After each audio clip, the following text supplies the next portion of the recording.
This is for sheet number 3. This is for written equations. Now you can see these written equations look a little bit different than the other example problems that I have from previous notes or previous screencasts. So let's take a look. First of all, before we get started, let's take a look at our 3 steps. Our 3 steps look like this. You should have seen them in the notes in the assignment. The description of the assignment has the 3 steps for what we call word equations.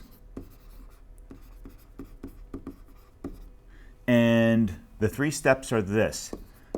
Step number 1, symbols and charges, if it's an ionic compound. Prefixes, if it's a covalent compound. And Brinkelhoff, if it's a single element and it happens to be bromine, iodine, nitrogen, chlorine, hydrogen, oxygen, fluorine. Each one of these needs a 2 after it because when they combine, when you have bromine as an element, it combines with another bromine to always give us Br2. Now we're really actually, we're already aware of this because every time that you see oxygen, you see it as O2.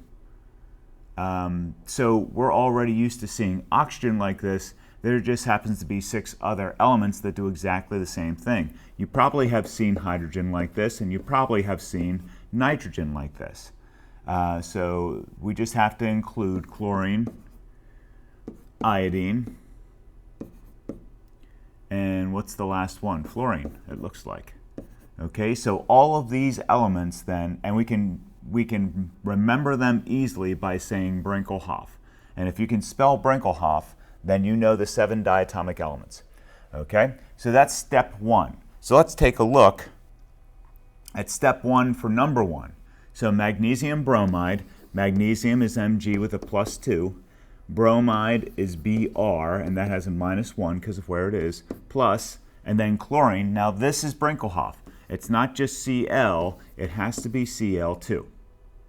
It has to be, okay? And you've got to remember Brinkelhoff.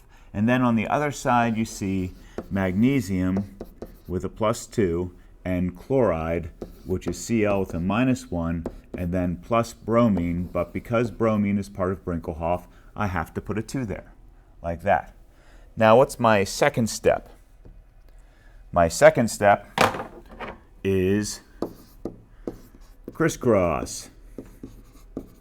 So for all of those things that's not prefix or Brinkelhoff, now I have to go back through and crisscross. So let's crisscross here. I got a +2 and a -1, which means once I get rid of these charges that I get a 1 and a 2. So my 2 comes down to give me MgBr2. You should have seen this before. This should not be a surprise. Just a review. So I got a 2 and a -1, which means MgCl2, like that. And then my last step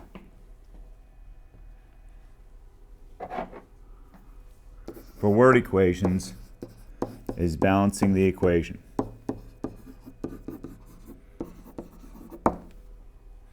Okay, so when I go forward here, I got 1 Mg. Some people like to write it out like this. I got 1 Mg on this side and 1 Mg on this side. I have 2 Brs on this side. I have 2 Brs on this side, and I have 2 Cls on this side and 2 Cls. So actually this is all balanced. Some people like to put a 1 in front. You won't after a little bit, but you can show that it's all balanced with a 1, 1, 1 like that. And that means the numbers in front of each of the parts of the equation. Okay, so we're all finished with that. So that's number 1 finished. 3 steps. When you get good at this, you don't have to go through all 3 steps as long and drawn out as I did. So let's go through the 3 steps again for number 2. So I write down sodium. So I'm writing down symbols and charges, prefixes, and Brinkelhoff, but sodium is not part of Brinkelhoff, so it does not get a 2. So it's just sodium. I write the symbol down, and because there's a plus here, that means it's not part of any other compound. So it's just Na. And then water is a common name for a formula of which we know, H2O, so I can write that one out just like it's a prefix or something. And then I write down sodium with a +1, and hydroxide is a -1. I write down the symbols and charges to do the prefix, to do the crisscross later on. Hydrogen is Brinkelhoff, so that needs a 2. Okay, sometimes it helps if you write Brinkelhoff at the top of the paper so you can keep checking to make sure that you have Brinkelhoff. Remember, it's only Brinkelhoff when hydrogen is by itself, just like sodium over here is by itself, but sodium's not one of the 7 that gets a 2. Okay, so if you see hydrogen or oxygen like this in a compound, there is no Brinkelhoff. The element has to be by itself, not in a compound. That's very important. Okay, so let's keep going here. So I have Na with a +1 and OH with a -1, so it's just NaOH. I'm going to erase this and just write out the thing. So it's NaOH, just like that.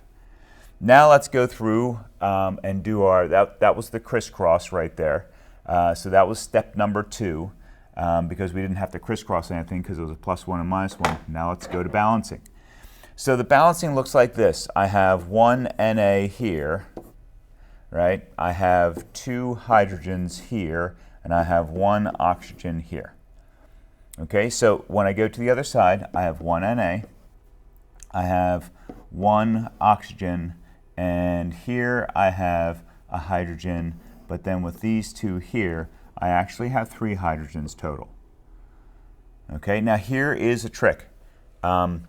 I know that I can balance the hydrogens if I double this, because this hydrogen only has a 1 here, which means I can double that one, and that will give me a total of 4 hydrogens.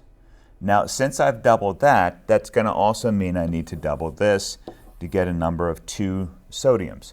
So now I have 2 sodiums, I have 2 oxygens, and I have 4 hydrogens total. So over here I have 2 sodiums, because I put the 2 in front of the Na, and if I put a 2 in front of here, I now have 4 hydrogens, and 2 times 1 is 2 oxygens. So now I've just balanced the equation with a 2, a 2, a 2, and this one stays a 1. So that looks like this. So here's what I typically do. Notice that you have a 2 on this side, and you have a 1 on this side before we get started with the balancing. So basically, I double the one that's a 1, so that now I have an even number of hydrogens on both sides. And then I can go back and balance the hydrogen pretty easily. Okay, let's take a look at number 3. Number 3, the only reason why I'm doing number 3 is so that you can see that for number 3 it says plus heat. So let's go through, let me do my step 1. My step 1 is in red, and my step 1 is in green, and it is symbols and charges. So potassium is a +1, nitrate we know is a polyatomic ion with a -1 like that, and then this says plus heat. I'm not going to show the plus heat. If you want to, you can show the plus heat with a triangle on top, but if that triangle's not there, that's not that big a deal. So plus heat means K with a +1, NO3 with a -1. Here I have K again, and it's still in a compound, so that means symbols and charges. This time nitrite is a -1, that's NO2 instead of NO3, and then plus oxygen. Okay, so remember for step 1 we do symbols and charges, prefixes, which I haven't seen a prefix yet, and Brinkelhoff. Do you spot a mistake anywhere on here? Did I do something wrong for step 1? Well, if you're paying attention, step 1 includes Brinkelhoff, and I have to make sure I have my subscript 2 for oxygen. Now let's go through and crisscross. Crisscross looks like this. I get rid of my +1 and my -1, so now I just have KNO3, and over here I do the same thing, KNO2. That's a 2. That was not me, that was the computer. That's still not a 2. Are you kidding me? This is killing me. There. Okay, So KNO3 yields KNO2 plus O2. So that's where we are for step number 2 after we've done the crisscross. Now let's do step number 3. Notice I have 1K here and 1N and 3 oxygen. And over here I have 1K, 1N, and here is 2 oxygen, oops, 2 oxygen, but over here are 2 more oxygen. We always do oxygen last. Everything's balanced except for oxygen, so now we have to do oxygen. So if I have 2 oxygen here and 2 here, I have an even number. So how do I get an even number on the left-hand side when I have 3 oxygens here? That's easy. I do what I always do in a situation like this, which is double the number of odd oxygens I have. If I put a 2 in front of the whole compound, that means I have 2 Ks, 2 Ns, and 6 oxygens. Now let's see what happens over here. That means I need a 2 in front of here to get 2 Ks, 2 Ns, and then this will give me 4 oxygens. So now I have 4 oxygens here where the 2 is. 2 times 2 is 4, and then I'm going to add that to the other 2 oxygens I have here to get a total of 6 oxygens. Okay, that's not 6-0, that's 6 oxygen atoms. Okay? So my O's and my zeros don't look the same. That's I put the X after it just so you can see it's oxygen. Okay, so now I have 6 oxygens on both sides. I have 2 potassiums on both sides. I have 2 nitrogens on both sides. Notice I can't keep, I've often talked about polyatomic ions being like you keep them from one side to the other, but there is no NO3 on the other side, so you can't do that here. You have to break it up into the number of N's and the number of oxygens, like I did on both sides. Okay, excellent. Please let me know if you have questions. I'll talk to you later.